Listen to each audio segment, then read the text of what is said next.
Hello there, this is Ofori. Welcome to The African Dream, your favorite human interest chat show. Today we're here with Dr. Nyame-Mireku of Virginia Hospital Center, and he's going to tell us a little bit about himself, and we're going to chat from on there. And welcome to The African Dream, Doctor. Thank you. It's a pleasure to have you. Same here. Yeah. So tell us, what do you do at the Virginia Hospital Center? Currently, I'm the Assistant Director of the Pharmacy Department. I'm also the Pharmacy Residency Director. And basically, I'm in charge of operations. I precept about up to 10 pharmacy schools. Okay. So what they do is they send their students for us to train. So I'm in charge of that program too.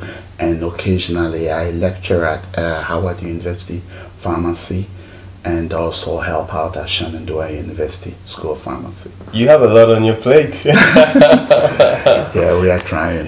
That's interesting. Yeah. Now, how long have you been with Virginia Hospital Center?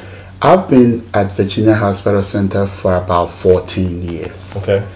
I graduated from University of Maryland School of Pharmacy and started working at University of Maryland Medical Systems. I was there for about 3-4 years, and then I moved around, and then eventually ended up at Virginia Hospital Center. Before Virginia Hospital Center, where were you?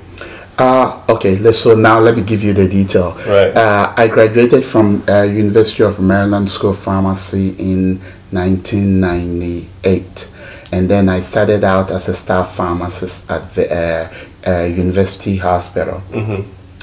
Whilst there, I realized that the pharmacists that furthered their education after their doctor of pharmacy started moving up as clinical pharmacists, and I didn't want to be left behind.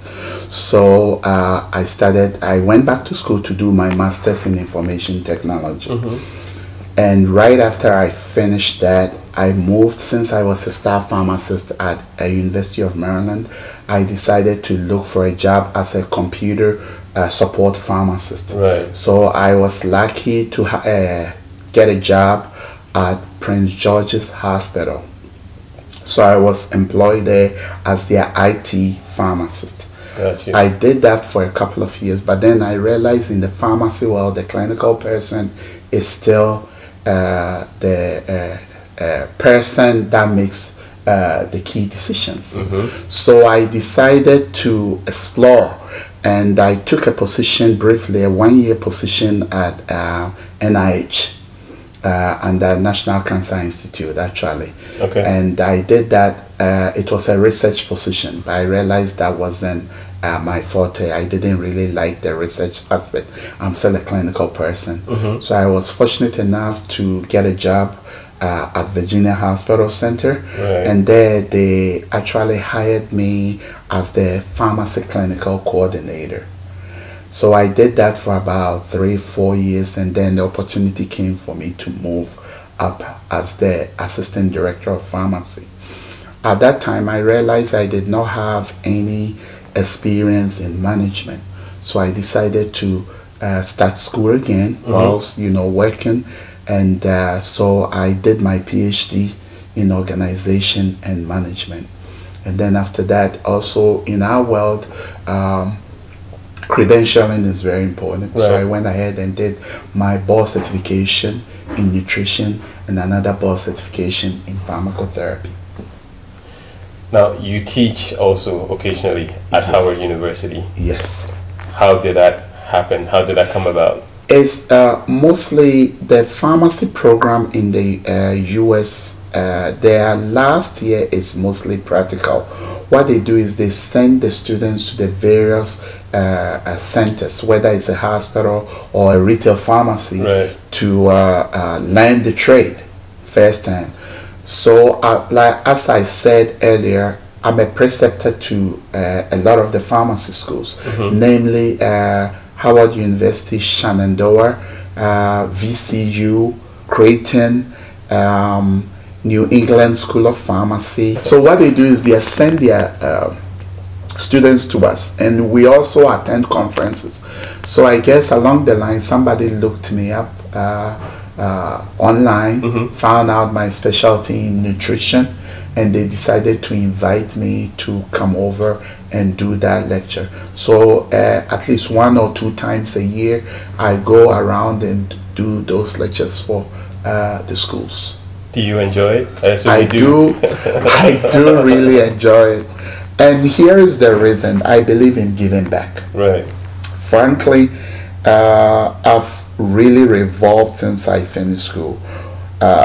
Right after school, my main goal was survival. But then shortly thereafter, I realized we need to give back. And giving back also requires leadership. Right. And during my PhD too, I realized that you need a purpose to do well in this world. So considering the fact that I went to one of the best schools, at least pharmacy schools in the nation, with my years of experience and exposure, I decided to give back, and teaching, frankly, is my way of giving back. So I'm able to teach my students the clinical aspect of pharmacy, and at the same time teach them how to also be successful and give back. Because it's one thing obtaining a degree, right, to become a professional in that field, and it's another thing moving up, right, within the profession. And I think I've been lucky, starting from a staff pharmacist, moving through a computer support pharmacist, clinical pharmacist, clinical coordinator, assistant director, together with a residency program director. I think I've acquired a lot of experience that I think I need to share, right, with the young professionals coming out, for them to be able to serve the society better. Now, you talked a lot about getting certified, doing some more schooling. It's obvious that education is very important to you, and you're actually, even though you're a professional in the pharmacy sector doing administrative work, you're still teaching as a way of giving back, which Yes. you feel like is very important for you to impart all the skills and knowledge that you've acquired into the up-and-coming generation. Now let's go back, way back. Okay. Okay. You're originally from Ghana? Yes, I'm originally from Where Ghana. in Ghana are you from? Actually, I was born and bred in Kumasi. Okay. My parents, I'm from Kwawu, I'm from Obome. Frankly, I grew up in Kumasi, and then I went to St. Peter's Secondary School in Kwetia. And then college, I went to University of Science and Technology. Frankly, I did agricultural sciences in Ghana, right, before I came here in 91. So yeah, that's my background in Ghana.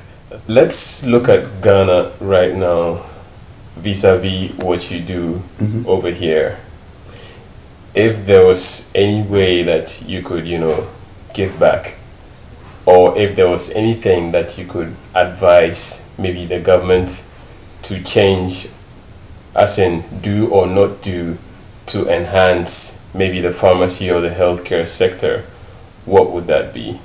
Actually, there are a number of things that I think the Ghana government can do to advance healthcare in Ghana, and also to encourage those of us here to go back and help. I go to Ghana a lot. Frankly, I was fortunate enough to meet people in my life to encourage me to go to Ghana. My hobby is real estate. Right. I have a number of real estates in Ghana. I actually have 2 big hostels, Nyame-Mireku Plaza Hostel at the UDRC, that I actually have students in right now. Right. So it's a way for me to give back, and I make sure that my property meets standards. It's very neat and it's safe. And I also try to make it affordable. So like the immediate impact that I'm having on at least the Ghanaian student population is providing the hostel accommodation. Right. So right now what I'm trying to do is to see how best I can actually, just like I'm doing here teaching, how best I can team up with the universities. Right now, Ghana has actually started a number of pharmacy schools. When I was in Ghana, there was only one pharmacy school, but right now I hear there are a number of pharmacy schools, both government and private, that are coming up. And obviously they need experienced, well-trained professionals to come in and train them. So that's one thing that frankly right now that's my goal. But then I also realize that there are a lot of hindrances, stumbling blocks. For instance, if you're a healthcare professional here and you want to go to Ghana, the Ghana Pharmacy Board would like you to come in, do something like a rotation, which at my point, to tell you the truth, it's very rudimentary, because I teach. This is what I do here. But they would like to have you come in and do a rotation and then take their exams. And it's, for me, it's not very practical, just for the timeline. Because here we have responsibilities. I have my house here, I have my family here to maintain. I have a job here that they would not allow me to go away for even a month. So for them to require us to come there and spend about 3 to 6 months to prepare for something that I teach here is not very helpful. However, I also believe that they cannot just accept any healthcare professional or a pharmacist into the Ghanaian system. Fortunately for us here, as an active pharmacist, every single year you have to renew your license. You have to, there are requirements, there are credits that you have to, credit hours that you have to meet. And then before your license will be renewed. So in my opinion, whether it's a physician, a nurse, or a pharmacist who wants to practice in Ghana, first of all, every rule, every country has a different rule for healthcare. So if the Ghana government or the Board of Pharmacy is asking us to come and learn the Ghanaian law, that's different. I understand. But they talk about tropical diseases. It's the same diseases. Frankly, when our training is such that I don't necessarily have to know every drug or every disease, but I've been trained to go and learn about any environment that you put me. For instance, I have a specialty in nutrition. Okay. I can also go into infectious disease, but depending on my specialty or what is offered to me, I have the fundamentals, I have the basis to be able to come in and learn. So I don't necessarily have to go and stay in Ghana for 3 months, 6 months to learn Ghana diseases. I have that foundation. For instance, since I finished school, hundreds of drugs have come out that I wasn't taught in school. But based on the foundation that I was given in school, I'm able to catch up. Okay? As I'm talking to you, there are drugs that are being approved every single day. And as a pharmacist, all I have to do, based on my training, all I have to do is to get the drug information, get the packet inside and read and catch up. So the same way, I don't necessarily have to know the diseases. And this is also what I would say. Every single politician in Ghana, all the rich people, all the chiefs, when they are really sick or ill or they need medical attention, where do they go to? They come here. When they come here, who is treating them? Us. So if when you are really sick and you come and seek our care, how come if I want to bring the same quality care to you, you want me to come there and re-educate? Process, You see, so I'm not asking the Ghanaian government to allow every single healthcare professional to come in and practice. No, that wouldn't be safe. What I'm saying is, over here, you can check to see whether somebody is an active practitioner or not. Use the system. It's on the internet. All you have to do is to obtain my social security number or my pharmacist license number here, put it on the website. It will tell you whether or not I'm a qualified pharmacist from an accredited university. And then what they do is then they develop the law, which is Ghana law. Right. The different schedules, turning into a course about 2 weeks or even maximum 1 month course that you bring people in, have them take that crash course, and then you certify them. In that case, we'll be able to go in. For instance, I'm trained in nutrition, TPN. If you are sick to a point where, for instance, if your GI tract is not working, I'm trained to put IVs together, injections together to feed you. Right. To the best of my knowledge, the last time I spoke to a pharmacist and also a physician in Ghana, that technology is non-existent in Ghana. I can go in and bring that therapy to Ghanaians. Right. So those are some of the things that I would appeal to the government to do it. But also I did a PhD in organization and management, so I've learned a little bit about leadership. I have realized that in this world, there are two groups of people. Right. The people that complain and the people that people complain to. The difference is that the people that complain are the people trying to get the system to change. The people that they complain to are the people that actually make the change. So I've decided not to sit on the fence. I've actually, the last couple of years, I've decided to get involved in politics. And actually be part of the Ghanaian government, and once I'm in it, I'll be able to share my ideas and maybe influence the system. There's a picture on the screen of you actually having met the president of Ghana, President Akufo-Addo. When did that happen? How did that come about? You got to meet the president. Actually, I did. And like I told you, in life, one thing that I've realized, that if you decide to do something, be fully committed. And you also need to be influential to influence the system. Right. So you have gotten very much involved in Ghanaian politics now, and not necessarily to become a politician, but to be able to change the system, have an influence.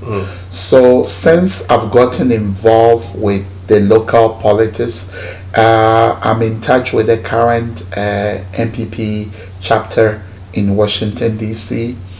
And my goal is to be able to lobby the government to start paying attention to the healthcare professionals over here. I've been able to meet with the Vice President of Ghana. I met with Honorable Safo. I met the finance minister.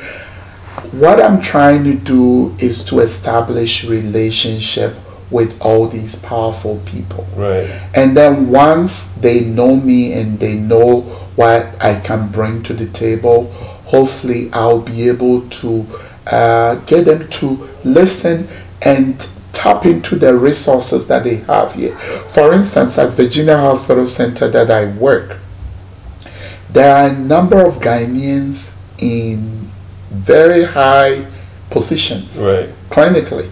Even in my department, I have about 3 other Ghanaians. 2 of them are clinical pharmacists, and I believe 1 is a staff pharmacist. I know a nurse who is almost like number 2 in a hospital that could actually influence the Ghanaian healthcare. I know a number of Ghanaian doctors. But then the system is also such that sometimes it's very frustrating trying to, get into the Ghanaian healthcare system. I remember about 2 years ago, an official from the pharmacy board came, and he came for a visit in Washington, and we met this guy, and he was appealing to us to come home and help. And I expressed my frustration to him. And they say, yeah, you can come and teach, but to practice is a different thing.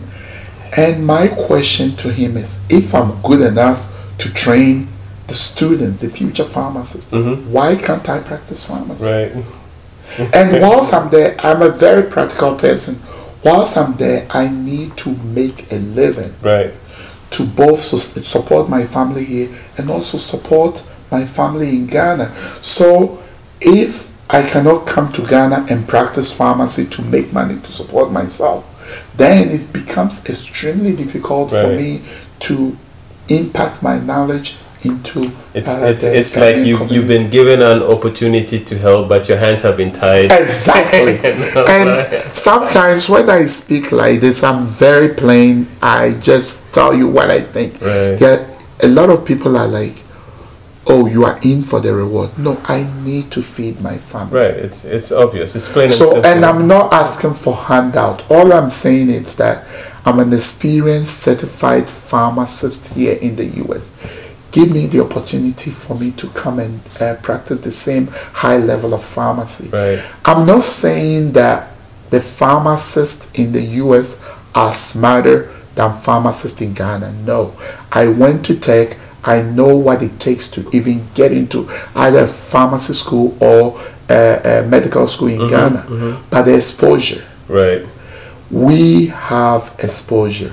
Not only do we have the latest information, we have the latest equipment and all the powerful drugs. I can tell you in my pharmacy, there are times that we treat people and the cost of just one therapy is anywhere from $10,000 to about $50,000. That's a lot of money. And just because of the amount of money involved with this therapy, I can guarantee you that such a cancer-saving drug may not be in existence in Ghana. But then if the government allow us to come in, we may be able to find alternatives or find a way of making some of these cutting-edge technology available to Ghanaians. Now let's look even beyond Ghana. Let's look into Africa. You know, what do you think, Africa as a continent, or maybe respective governments across the African continent, can do to instill energy in the healthcare systems, whereby maybe if those in leadership or political position, when they fall ill, they don't necessarily have to fly out of the continent to seek medical attention elsewhere, which is the case of Nigeria's president right now, and Buhari. And actually, it's a common thing. It's been happening for ages. What can be done to stop that? Because I feel like if the leadership trust their own healthcare system, those below them would also have that confidence. Because right now, the biggest problem that Africa is facing is access to quality healthcare, and those who also have that access are also battling with insurance and all that. So what do you have to say on that? I mentioned it earlier, so actually I'm glad you were able to give me practical example of the current Nigerian president, that every single privileged person in Africa seeks healthcare outside. Right. Meanwhile, you have all these Africans, well-trained, well-educated, very brilliant, serving in other countries. What the government needs to do is to change the old rules. And I understand a pharmacist, an established pharmacist in Ghana would want to feel important and at the same time would want to protect their territory. But I also feel we need to move forward and allow competition. Right. And for the government to allow competition, like I can tell you, all the advanced countries, if you're a healthcare professional, you are required to maintain continuous education. You are required to maintain active license. So, as I suggested earlier, what the government needs to do is to recognize that yes, there are Africans, there are Ghanaians out with the training and the qualification, experience to come in and help. Make it easier for us to come in. Cut down the barriers. I don't have to come and do internship. Actually, a friend of mine who is a nurse, actually a midwife from London. Mm-hmm. She went to Ghana and she wanted to practice. They put her through hell, this is an experienced, well-trained nurse in London, right, who wants to go back home and settle and help this. As I'm talking to you right now, she is not employed. And this is a person that can teach. This is a person that, given the right resources, can open up a clinic for Ghanaians. And she's being frustrated by the Ghana Nursing Authority or Association, whatever. The same thing applies to pharmacy.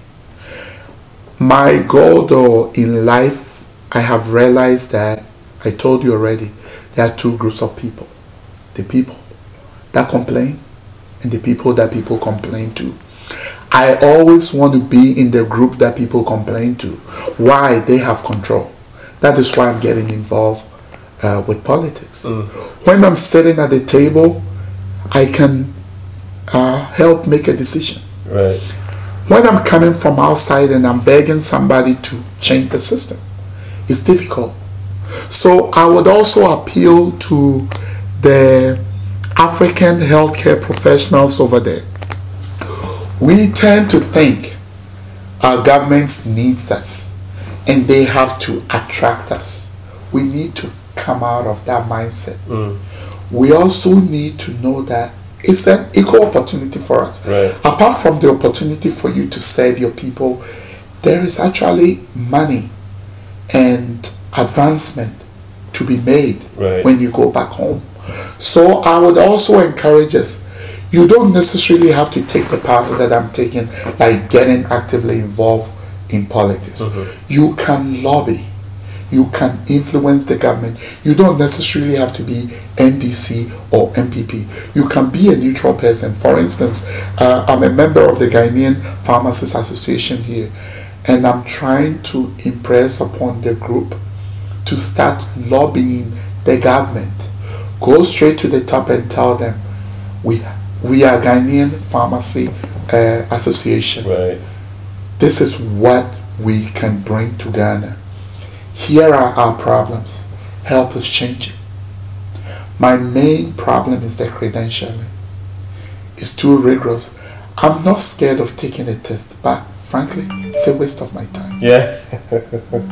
When I have a doctor of pharmacy, close to 20 years of experience, I train pharmacists here. I train up to 10 pharmacy schools. I teach here. So folks, this is Ofori of The African Dream, and you've been watching and listening to me talk to Dr. Nyame-Mireku of the Virginia Hospital Center. And he's been sharing his ideas with us about both his profession and what he thinks can be done by the Ghana government and governments across Africa to help improve the healthcare delivery system with specific regards to the pharmacy aspect of it. And he really is passionate about being able to give back in his own way, and he wants governments, especially in Africa, particularly in his native of Ghana, to remove the rigorous procedures involved in attracting these professionals that are living outside the continent, so they can be able to return and be part of the development progress that is ongoing in Ghana and in Africa. Thanks for joining us here on The African Dream, Doctor. It's been a pleasure having you, and we appreciate it. Thank you. Have a great one. That's my boo from the west side. No need to test side. She come through anytime side. She like me cause I make sure it comes side. Every day, all day. We the rock this world like Bobby. We should understand the meaning of loyalty. She keep it 100 all day. I be you know that that's what a soldier needs. So I try to provide a need. They wanna run down, she the run things. Because of that stuff under the fiesta. Your Google said, girl who will never play. I'm looking for a girl who go pray, not a buggy pay. Girl who's here to stay, as independent as you are. You